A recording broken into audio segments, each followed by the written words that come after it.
Dr. Monique McDaniel, and today we're going to have a quick lecture discussing just one term that you might find throughout taking intro ethnic studies courses. This is just going to kind of give you a brief understanding of different aspects of this term and maybe how it will relate to you and your own experiences in institutions such as schools and different career-related places. So we're just going to jump straight on in. Here I've got some of our key points we're going to be discussing today, such as what is race and racialization, what are four terms of racism, and how does all of this really impact you and relate back to you and your situation. So first off, when we talk about subjects such as racism, often we'll have a visual aid just pop into our head, something to refer back to based off of what we've previously been taught. And here I've got a few different examples of ways you can visually see early expressions of racism through performance blackface. We've got concentration camps, cultural appropriation of Native Americans, leading further to the belief that they're no longer existent. We've got different hate groups coming up, bounties on Native and indigenous peoples, just kind of all of these aspects that some of them might come to mind when you think of racism. This is kind of the underlying level. Then it was around President Obama's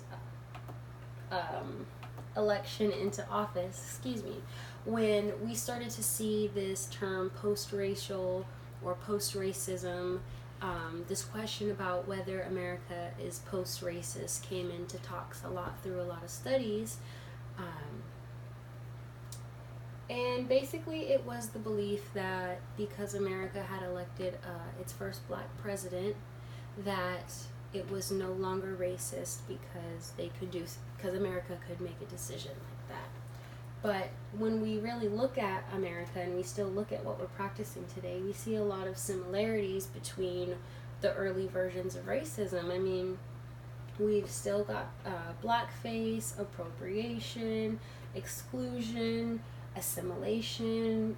We've still got the concentration camps and visual representations that aren't correct and are still harmful, reinforcing these harmful stereotypes about certain groups.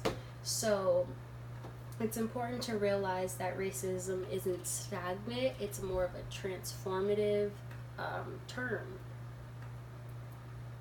Race. So race is a classification system for human beings.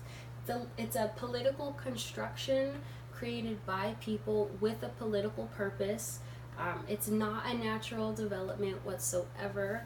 It's a way to legitimize the dominance of one group in America, white people, over another group, non-white people.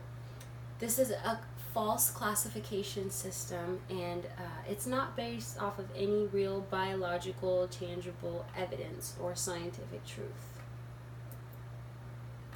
Racialization is actually a process. It's the process by which racial understandings are actually formed, reformed, and then assigned to groups of people, social institutions, and practices. It's kind of like the formation and the distribution of these different ideas. It's maintained through multiple different lenses, whether it be social, legal, political, and it's constantly being created, recreated, and transformed. One example that we can see this being done in is the transformation from slavery to Jim Crow laws to ghettoization to the use of law and order, and then to our current criminal justice system. It's kind of like a ladder, kind of going up and down the ladder and stepping over, and just kind of making this whole collage of from beginning to end, all connected.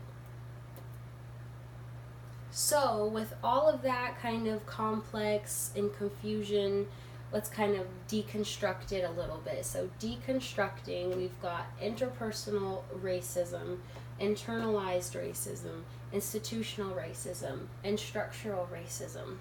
So Racism, it's a system that consists of policies, practices, and norms that are there to actually structure opportunity and assign value based off of color, other physiological characteristics. It's what it does is it unfairly disadvantages groups while giving other groups kind of a leg up, whether it be socially, economically, or politically.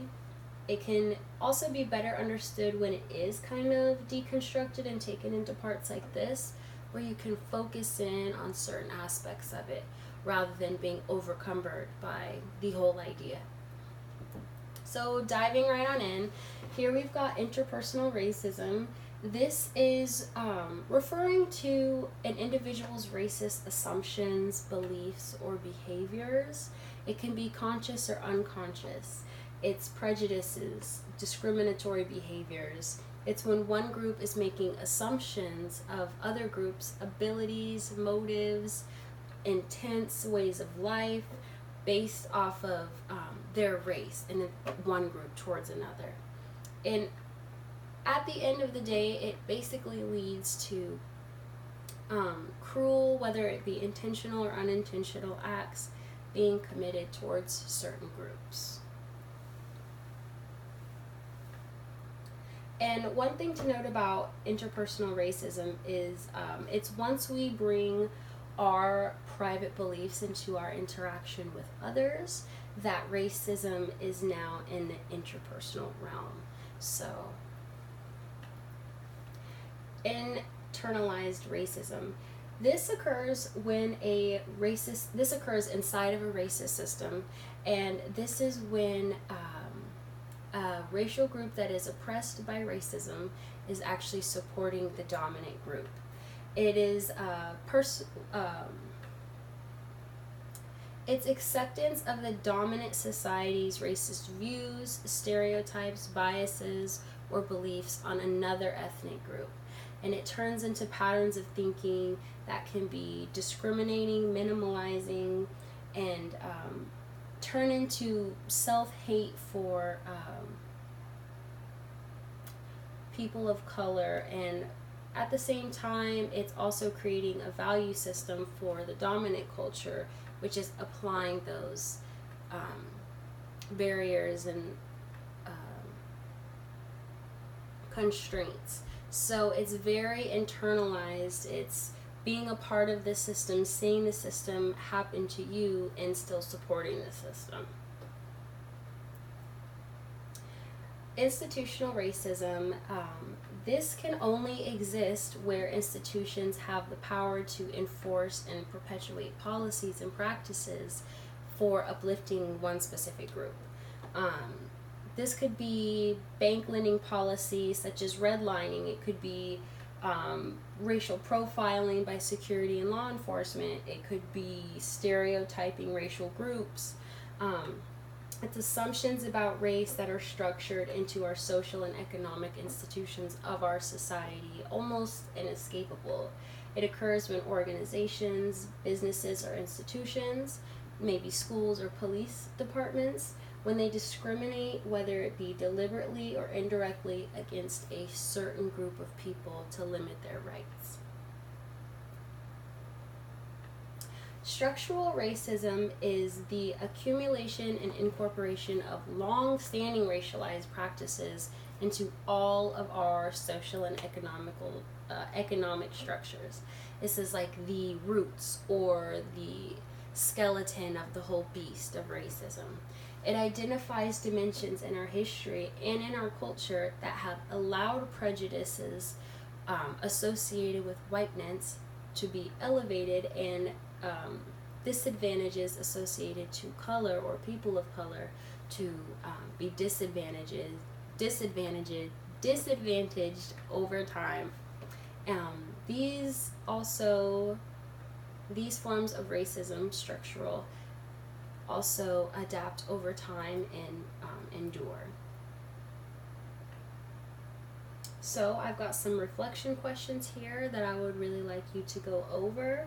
It's about internalized, institutional, and structural racism. Basically, how you see them impacting you personally or your community or communities that you work with, and how you see people of color reinforcing or perpetuating racism. I've got your homework assignment listed here. It's also been given out to you.